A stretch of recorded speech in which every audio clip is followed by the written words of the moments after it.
There's a place we all visit without thinking. It's tiled, small, lit a little too cold or a little too dim. We step in, lock the door, and in that click, we surrender a certain kind of safety, because a bathroom isn't just a room. It's a liminal door. You walk in as one person, you step out as another, cleaner, calmer, unburdened. But you also cross a boundary. In Cantonese folklore, boundaries are where the hidden waits. During Hungry Ghost Month, that boundary thins, according to tradition. The gates of the underworld open, and the wandering dead spill into our world like tidewater through a broken seawall. We burn Zhao's paper in metal basins along the curb and leave food by doorways, not as decoration, not as theater, but as survival etiquette. You don't whistle at night. You don't call someone's name in a stairwell. You don't kick at ashes. And you avoid, if you can help it, the places heavy with yin energies. Stairwells, elevators, back corridors, and yes, bathrooms? Enclosed, damp, windowless. Tonight's episode lives there, behind the thin door and the hum of the fluorescent tube. 2 stories, both in Hong Kong, both during Ghost Month. Both inside or beside a bathroom where water collects, sounds distort, and a mirror waits to turn your face into a stranger's for half a heartbeat. In the first, a fresh graduate named Henry stays too late in an office tower, and the hallway outside the washroom becomes a runway for a looping life and a broken jaw. In the second, a university student named Nora keeps a neighborhood cafe running past 11, and a woman in white asks a small favor that flips the lock between worlds. We'll step carefully, the way your grandmother told you to walk around the old banyan tree at dusk. No whistling, no bragging, no tempting fate. The stories will speak, and then we'll listen to the folk logic that has kept families intact through countless ghost months. Hey, if you're listening alone, turn the light behind you on. Not because it keeps ghosts away, but because we all feel braver when there's a second shadow on the wall your own, standing with you. Now breathe, don't stare too long into the mirror. And if the door chime rings when no one is there, you do not say hello. Henry is the kind of man you've met 100 times on the MTR and never really noticed. Neat haircut, the always tired shoulders of a fresh graduate. His degree is in accounting. His ambition is simple. Do well enough at a small family firm to climb into a big international one. Hong Kong runs on people like Henry Kwai, steady, hungry, without being reckless. During busy season, the office lights thin out by 10 o'clock, then drop off floor by floor until only Henry's pool of fluorescence remains. The building hums differently after midnight. Computers purr with the soft animal warmth of sleep. The printer's green diode blinks like a distant buoy in a dark harbor. And beyond the glass partition, the hallway waits, carpeted still. The bathroom tucked where the stairwell elbows around the core. On a Tuesday night, that hallway is where it starts. Henry hasn't eaten since lunch. Midnight's stomach becomes a voice he can't ignore. He pockets his phone and keys. He'll pee, he thinks, then hit the 24-hour noodle stall downstairs. The bathroom door swings. He's checking texts, thick fingers tapping on a small, bright screen, when a man in a white dress shirt steps out. Henry doesn't look directly at him, just the kind of peripheral etiquette you keep in office buildings. A quick catalog of shoes, posture, cologne that isn't cologne, but muggy air. What he notices is not visual, it's the cold. Not draft cold, not aircon cold, but grave cold. The kind that seems to bloom from you, rather than blow onto you. Then the man is gone around the stairwell corner, urinates, washes his hands, watches water circle a metal drain, and thinks how every office sink looks the same. Outside, he presses the elevator button, imagining broth and noodles already. Then something clicks in his head. Wait. The bathroom on each floor is keyed to that floor. Tenants, your key works on your floor only. No one should be using it this late, not unless they're from this floor. The other tenants on Henry's floor are small shops that close by 9. The logic doesn't add up. He files the thought in the odd but harmless drawer in his mind and eats anyway. Nothing else happens. Not that night. The next evening, the repetition becomes the first drumbeat of fear. Henry is alone again, leaves his desktop hiss to keep him company, and puts a radio on. Low old habit, a human voice in a building's throat. Around 2 a.m., the station crackles into static. Not a single slide into snow, but a splice of voices, different stations, a carnival of chopped syllables. He kills the radio, rubs the bridge of his nose, decides to make that bathroom run before he chases the last spreadsheet. The hallway is the same, but not. It feels like a stage you've stood on before, empty without audience, heavy with lights. He reaches the door, and its silver oval of a handle, and the same man in a white shirt steps out. It's the exact same moment, the exact same gait. Smooth, indifferent, scripted. Henry watches this time. The man doesn't glance at him. He cuts toward the stairs and moves up, not down, climbing into the dim. Curious, Henry thinks, to use the bathroom here and then go up. He tries the door without his key, maybe. The lock's broken. The handle refuses to turn. The lock works. Its key is required. So how? He pees. He returns. He saves his work.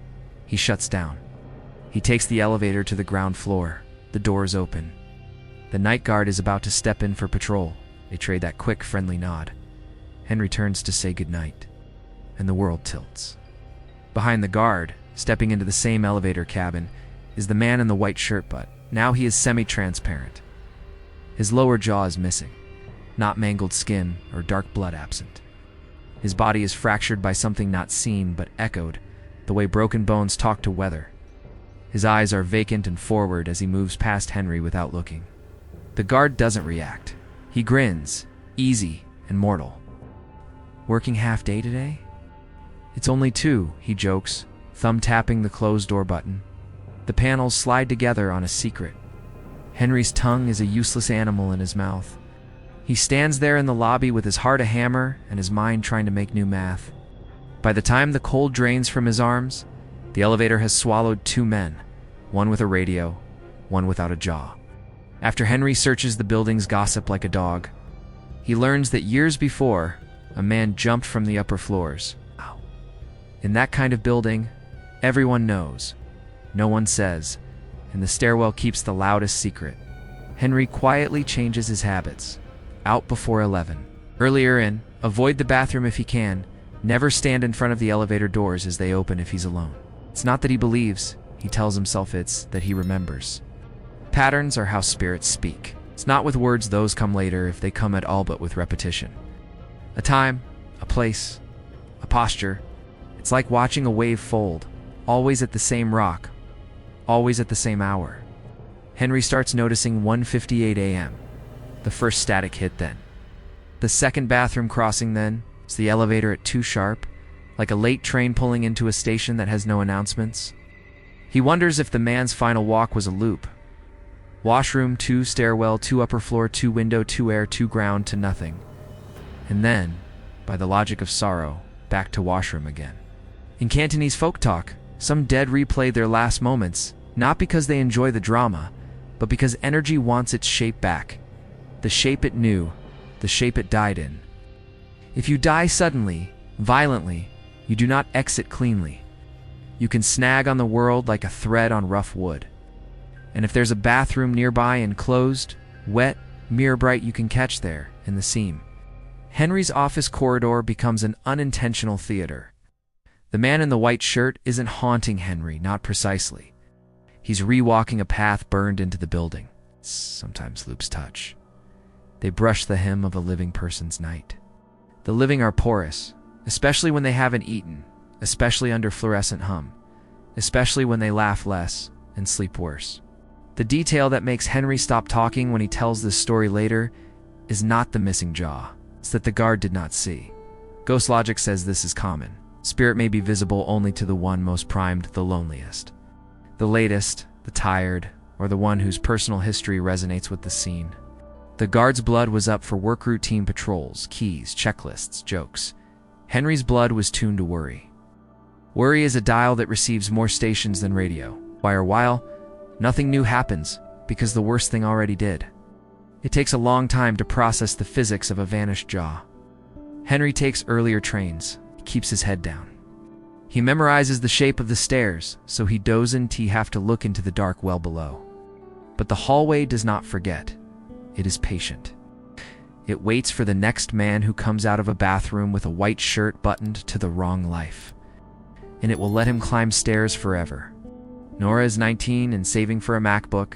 The cafe that hired her is 3 tables wider than you expect once you walk in, with a row of framed photos no one looks at and a chalkboard menu that permanently advertises a seasonal drink that never changes.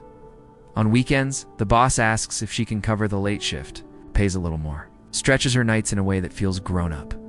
On the night that matters, the city is squarely inside Ghost Festival. Before the boss leaves, he goes outside, sets a small metal basin by the curb, and lights a stack of joss paper. Thin smoke spirals upward into humid darkness as stitched together wish. Here is passage money. Here is paper gold. Here's a sign that says we acknowledge you. He wishes Nora and Adam a good night and locks his office door. Shortly after, the rain starts. It's not dramatic. No fireworks of lightning. No wind that topples bins. Just steady, patient water that finds its way into everything. It finds its way into the flame outside and drowns it. There is an old belief about this. It's unlucky to let an offering extinguish midway. To a spirit with hurt in its mouth, it can look like a denial. By 10:30 p.m., business is a quiet shrug. Nora and Adam begin the closing dance wipe. Stack, sweep, counts. Nora takes the bathroom because she's the sort who wants the hardest thing out of the way. She scrubs the sink until it squeaks. She wipes the mirror down until it throws her face back without complaint. The door chime rings. A middle-aged woman stands in the frame in a white jacket and black pants. Her hair is damp in strands. Her face is pale, not paper white, not corpse white, just the drained pallor of someone who's had to walk too long in rain after a fever. She's stiff with cold and politeness. "Can I use your bathroom?" "Normally customers only." "Normally, sorry, we're closing." But there's nothing normal about a woman vibrating with chill, eyes that look like she never learned to close them fully in sleep. Nora nods, of course. She guides her to the door. The woman steps inside and turns the lock with a meaningful click. Nora returns to the dining area, wiping down chairs. It is ridiculous how good it makes her feel to wipe a chair perfectly. Adam returns from the trash bins at the front, shoes squeaking rain. Nora mentions the woman. Adam frowns. He was at the door the entire time. The chime rang, yes, but he saw no one enter. The stretch of rainy sidewalk is a clean line. Nobody came in. For 3 beats, Nora thinks he's messing with her. He's the kind of coworker who would. She rolls her eyes, keeps wiping. 10 minutes pass. No flush, no hand dryer, no water, no rattle of a lock. In service work, 10 minutes is a measurement in your bones. Nora knocks gently. "Miss, are you okay?" No reply. Adam raises his eyebrows. "See?" Nora slides the key into the lock and pushes the door open. No one inside. No window, either nowhere to climb out, nowhere to hide. Only a heavy smell, like something left too long in a bowl beneath the sink. And in the toilet, a thick black substance, vomit-like, clotted, wrong. The smell reaches up and presses Nora's tongue down. Adam reaches forward, reflects over curiosity and flushes. The black churns disappears. The door chime rings again. They look to the entrance. Empty. The layering of small wrongs becomes too heavy for the room.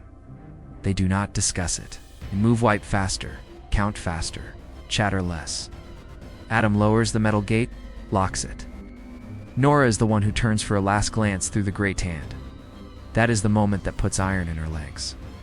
Through the thin diamond pattern of the gate, inside the cafe, by the bathroom door, stands the same woman. Still damp. Still pale. Looking at Nora, not with anger, not with pleading, but with the flat watchfulness of someone who cannot leave because the road was removed while she was in tea looking. They run without elegance. The next day, Nora quits. She says it was the hours. The boss knows it was the bathroom. So what did Nora see? The surface answer is nothing. The right answer is everything. A sequence that aligns with 100 stories told in the pauses after dinner. First, the offerings. The boss lit joss paper, good practice, good etiquette. The rain snuffed the flame. In folk logic, this isn't just bad luck, it's interrupted conversation. Imagine handing someone a gift and mid-gesture, making a face and putting it back in your pocket. Spirits aren't children. They won't throw a tantrum. A wandering one, hungry not just for food but for being seen, may choose a door, the nearest, simplest door. A bathroom is a door made of tile and water spirit grammar. If you invite the unseen, you must finish the invitation. Second, the black residue. In haunt stories across Cantonese households, people report unexplainable stains, puddles that reappear, viscous things that don't behave. The color black is not random. It carries the symbolic weight of decay, illness, yin overgrowth. Call it ectoplasm if you want a Western word. Call it shadow spit if you want a grandmother's word. Either way, these residues are interpreted as signatures left when a presence manifests hard enough to press against matter. You can mop it, you can flush it. The point is not whether it returns. The point is that it arrived. Third, the chime. A door chime is a perfect liminal bellow threshold noise. It acknowledges crossing, and it sings without bodies.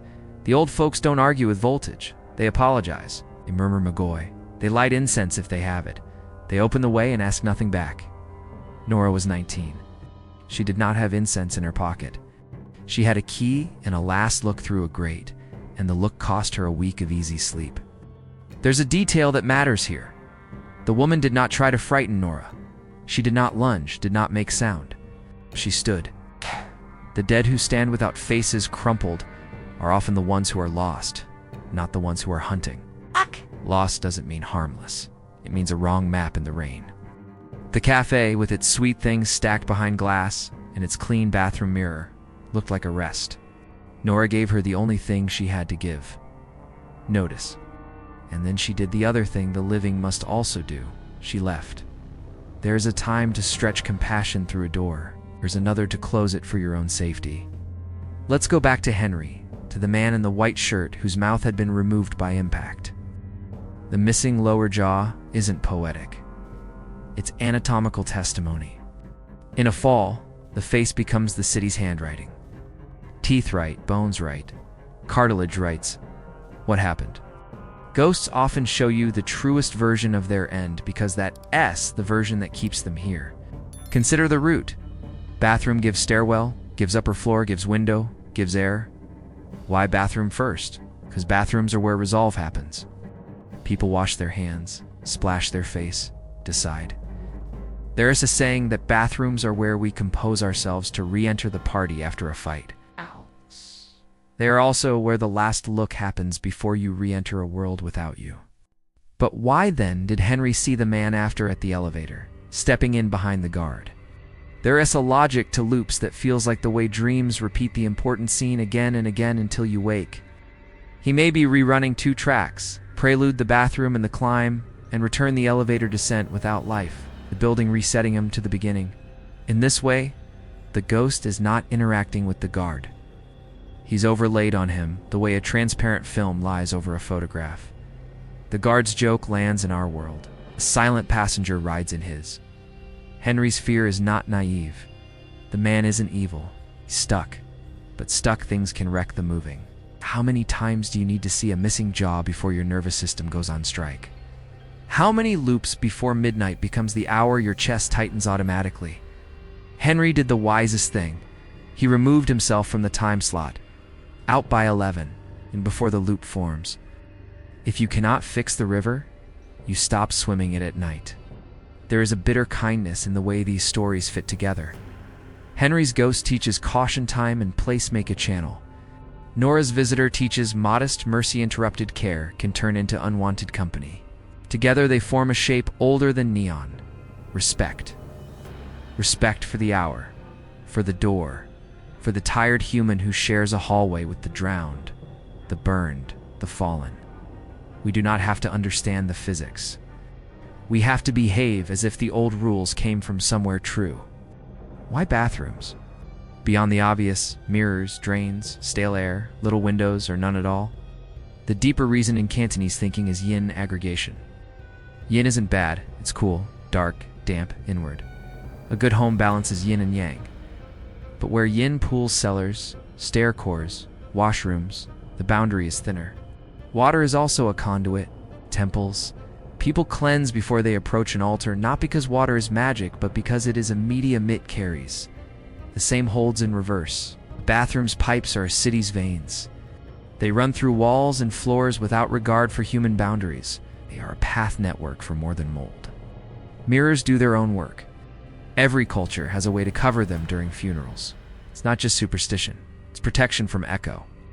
A mirror gives a wandering thing a face briefly, and some will keep it if you keep looking. The older generation will tell you not to stare at yourself in a bathroom mirror after midnight. If you must, you do it fast, like checking a wound without dwelling. During Ghost Month, many families set small rules that new apartments guarantee come with. Guarantee dry clothes overnight in the bathroom. Don't eat inside a bathroom, even as a joke. Yes, people try. Don't hang wind chimes from the shower rod. Don't call to someone through the door. Leave offerings outside. Keep smoke moving. If you must work a late shift, pick the well-lit toilet and sing to yourself softly, not to announce yourself, but to keep your blood bright, and never whistle. Whistling says you have air to spare. One more, never bang on a bathroom door in anger. If you are worried, knock and ask gently.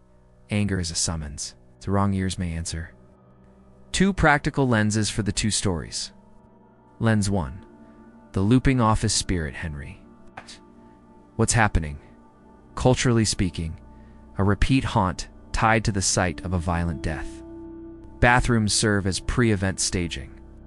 Stairwells act as vertical corridors of yin. Elevator cabins, especially at night, behave like sealed bowls. Once you shut the doors, whatever is inside stays with you. If a spirit is place-bound, you can often dodge it by exiting the time window. The pattern here, 1:58 to 2 a.m., suggests a temporal groove. Strategies: leave earlier. Travel with a second person. Switch floors for bathroom breaks.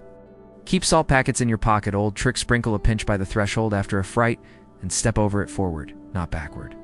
Keep a small tea light at your desk and light it only while you're repacking to go, then snuff it outside, not inside. The act is symbolic. Your light leaves with you. Lens 2. The calf visitor, Nora. Rain extinguished the Joss fire. A wandering presence followed the scent of unfinished offering and the sound of an open threshold. The heavy smell and black residue are classic manifest traces. Flushing them is fine, better to restore the room quickly. The chime without bodies is your cue. Do not call out. Do not challenge.